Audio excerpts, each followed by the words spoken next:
4 senyors del centre de Vic que ens han vingut a parlar una miqueta de com era la vida abans en el barri, que ara segurament per ells ha canviat molt. Tenim entre nosaltres el Lluís Presseguer, que és pintor, va fer quadres.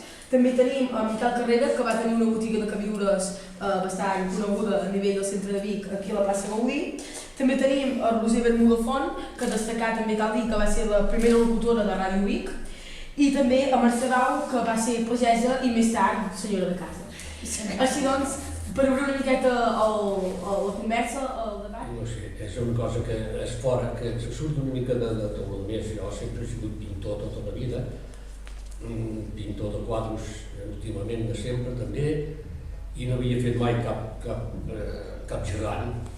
Doncs ara tenim els gegants del carrer de la Riera i els capgrossos del carrer de la Riera, que són fets d'un servidor. Vull dir que, si més no, per disfrutar-hi tots. Trobo que el que ha canviat molt és la manera de vestir de nois i noies d'abans en ara. Abans les noies havíem de portar màniga llarga, mitges gruixudes tot l'estiu, res de pantalons ni pensar-hi, i ara veig que ensenyeu el malic a l'estiu i aneu més a la fresca. Jo no sé si és millor allò o això, jo penso que potser són dos extrems. Escoltava el futbol.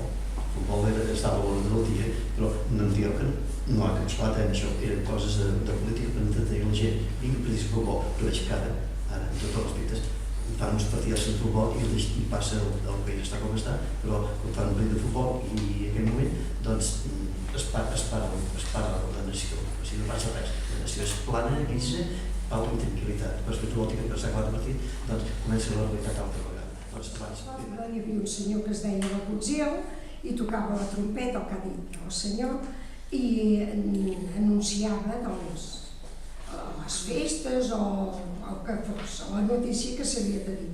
Però bueno, a casa també compràvem diaris i teníem la ràdio, això sí, i eren aquestes les notícies que d'això, però és que va de televisió ni res. Gràcies per la confiança.